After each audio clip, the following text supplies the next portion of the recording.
I got to tell you, man, the people that have put all of their hopes and all their dreams into Kamala Harris, people that have been preaching about protecting democracy from the fascist wannabe dictator for who knows how long, right? And then they turn around, they pledge allegiance to basically an authoritarian experiment that is represented in Kamala Harris.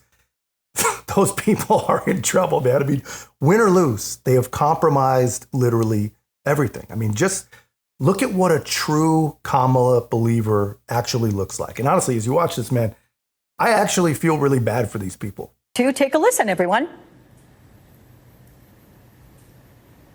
Understand. I'm pretty sure you know. Oh, it's gonna be good. We're gonna be good. We're gonna be fine. We're gonna be fine. We are all in this together. Yes, we are. We're gonna be fine. We are. Yes, we are. Yes, we are. Thank you so much. Huh? Yeah. Did you get some spices? Oh, absolutely.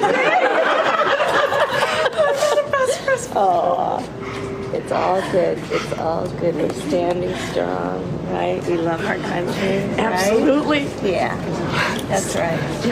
Who's this? Is this a relative of yours or just a new friend? Just a new friend.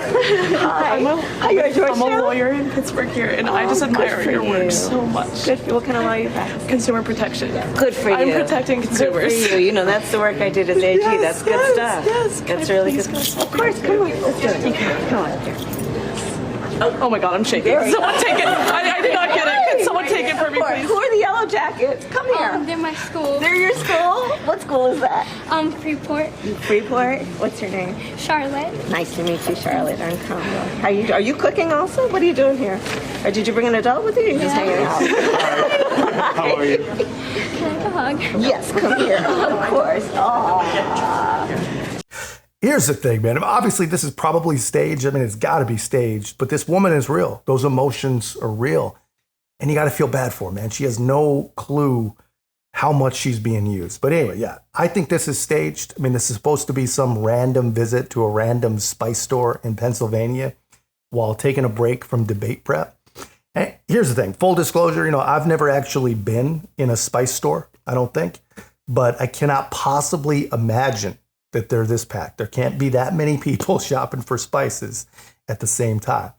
And I did a video a week or so ago showing the Harris campaign filling an entire restaurant with fake diners before allowing her to walk around. So this has got to be the same kind of thing, right? I mean, everything about Kamala Harris is fake. Everything about her is manufactured. And somehow, this has got to be staged. I mean, somehow more than half the country dislikes her, but all of the people that she meets completely adore her. I mean, that's typical liberal math. It just does not make sense. And if the spice store was any more staged, I think Dick Cheney himself would have been shopping for some WMD spices. He wasn't there, but he came up, which was one of the approved spontaneous questions. I'm honored to have their endorsement, and I think that what they both, as leaders who are well respected, are making an important statement that it's okay, and if not important, to put country above party. And I'm honored to have their support, and I think it's an important statement right now. A lot of what I think is happening, and I was just talking with some folks here in Pittsburgh about it, is that people are exhausted about the division and the attempts to kind of divide us as Americans. And them stepping up to make this public statement, I think, is courageous, but also for people like the folks I was just talking with, it really reinforces for them that we love our country and we have more in common than what separates us. Here's the remarkable thing, man. This campaign can't even go into a spice store without being tone deaf. I mean, she's talking about people being tired of the division, talking about, people choosing country above party, and all the usual platitudes, right? But hilariously, she did it in probably the only spice store on the entire planet that openly hates Republicans. I mean, it's insane. She's given a talk about unity in a spice store that is on the record saying the Republican Party is a racist party. You, me, and everybody's dog knows that. That racism hurts good people already facing more than their fair share of obstacles. And as long as the costs of racism are only paid by those on the receiving end, racism will never stop. Of all the spice stores in the entire world, That's the one. I mean, you just can't make it up. But hey, I mean, Dick Cheney, longtime liberal hero, is going to vote for Kamala Harris, which is amazing in his own right. I mean, watch the face of this poor propagandist that thought it was a good idea to ask Byron Donalds about it. What he said, quote, in our nation's 248-year history, there's never been an individual who is a greater threat to our republic than Donald Trump. What would you say to Vice President Cheney in response to that? My first response is I really don't care what he thinks. Secondarily, if you look at the way Kamala Harris and Joe Biden have led the current administration, they suppressed the free speech of the American people. It was the Biden campaign that lied to the world during the last presidential election, using the intelligence agencies and 51 intelligence officers to lie about the laptop from hell. That's something the Biden campaign did. They lied about all the impacts using the COVID-19 vaccine. They tried to use OSHA to mandate 80 million Americans getting that vaccine. They fired over 10,000 soldiers from our military over the same situation. And right now we have a situation where Kamala Harris has lied to the world about the health and mental capabilities of Joe Biden. So you put all that together, and then you have this statement from Dick Cheney. I'm going to look at what's actually been happening with Kamala Harris and Joe Biden and the threat they are to democracy, not what Dick Cheney said. Honestly, man, I can't even believe that these people even try it with guys like Byron Donalds. I mean, they never ever win. I mean, these goofy gotcha questions, they've never, ever worked out the way the media draws them up. And I cannot believe that they keep trying. But he's absolutely right. We just need to focus on the actual threats to the republic that the left have proven that they are. No one really gives a shit what Dick Cheney actually says or thinks or whatever. But here's the thing. If you're a liberal and you've spent your entire life hating Dick Cheney, you've literally believed that the guy was evil. You believed that he was a war criminal. You believed anything and everything about a guy like Dick Cheney. And a lot of it, full disclosure, has probably in fact been true.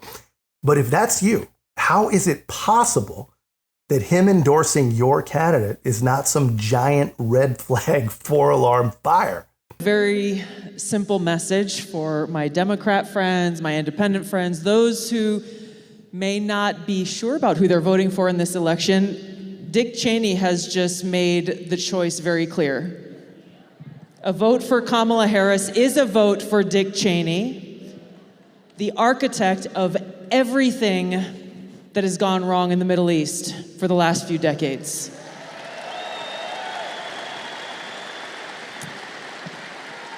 And so it's interesting because if you listen to the New York Times or some of the other mainstream media, they're saying, don't expect much from Kamala Harris in the way of policies and details and plans, and we're not going to know much about what kind of president she's going to be because she doesn't have much time.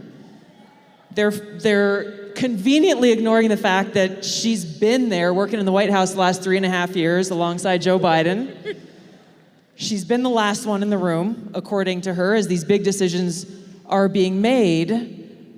But we look at who she says, her response to the Dick Cheney announcement today was that she was honored. She is honored, man. And I'll tell you, she's honored because she really doesn't think that you're smart enough to recognize that the Kamala Harrises of the world and the Dick Cheneys of the world are all on the same side. They've always been on the same side. The Iraq war does not happen if not for the support and efforts of people just like Joe Biden. I think you and I believe, and many of us believe here, as long as Saddam's at the helm, there is no reasonable prospect you or any other inspector is ever going to be able to guarantee that we have rooted out, root and branch, the entirety of Saddam's program relative to weapons of mass destruction. And you and I both know, and all of us here really know, and it's the thing we have to face, that the only way we're going to get rid of Saddam Hussein is we're going to end up having to start it alone, and it's going to require guys like you in uniform to be back on foot in the desert taking taking Saddam down. You know it, and I know it. That was 1998, man. It was a long-standing desire for the Uniparty, right? But revisionist history, like it always does, just wipes the liberal brain clean, man. The people who, there are people that vote for Democrats. They somehow fantasize about Democrats being, for the people and against war. When in reality, there is no difference between Kamala Harris and a Dick or a Liz Cheney, right? The Cheneys, they want more and more war. And they recognize that a person like Kamala Harris, that's someone that is never, ever going to stick their neck out to stand in their way, right? And they need her to win, right? That's why she's stuffed in a basement somewhere, memorizing all of her one-liners and zingers. And the machine absolutely needs her to do well. They cannot afford to show themselves any more than they already have. One thing I want to caution against, Sean, is exactly what happened in June. What I expect is that Donald Trump will once again run circles around Kamala Harris, just as he did with Joe Biden in that last debate. The question is that going to be good for us in winning this election or not? Because last time around, it was the catalyst for something drastic happening afterwards, which was in that case swapping out Joe Biden as the nominee. And I think if Kamala Harris really does tank in this debate, and I think there's a decent chance that happens, I think there are strange things that could happen between now and November, because the Democrats, they have been playing this as, in some ways, one step ahead. You're suggesting that we may live through another change in candidates if she didn't have a good debate? No, I don't think it's going to be a change in the candidates. The ballots have already been printed. But I do think that we have a machine that we're up against that has demonstrated that it is going to go to great measures to defeat Donald Trump. You trace this back over the last year and a half. You've got prosecutions. You've got civil cases. You've got extrajudicial attempts to remove him from the ballot. They told us Joe Biden was definitively going to be the nominee, then negotiated for the earliest ever presidential debate in U.S. history because they knew there was a good chance Biden would underperform. Once he did, they swapped him out. I think we've got to learn from those lessons, Sean, to say that they're still going to have many more tricks up their sleeve. So the two scenarios are either Kamala Harris overperforms. I don't expect that to happen. Or what I do expect to happen is Donald Trump to seriously defeat her in this debate as he did last time around.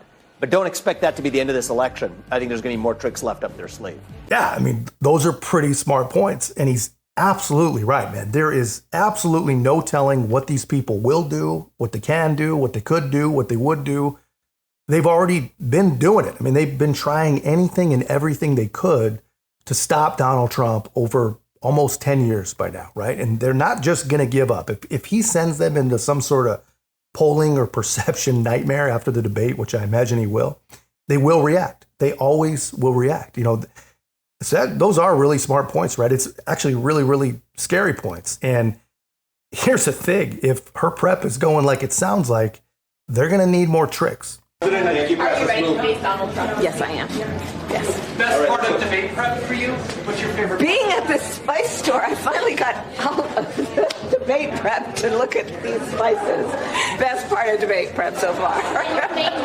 Yeah, she tries to make a joke about it in a rare off-the-cuff moment, right? But all the leaks from her campaign team indicate that things are not going well, right? The rumors are no one expects her to do very well, right? And I think they're going to wish that George Stephanopoulos was available, but we'll see what sort of tricks that David Muir has up his sleeves. It should be interesting to watch, man. But I think this is probably one of the more important debates we'll ever see, and not even for the debate itself, just for the reaction, what comes next. But that's all I got, man, guys. Let me know your thoughts in the comments. If you haven't already, be a part of our growth. Make sure to like, comment, subscribe. Most importantly, share the channel. I'll see you in the next one.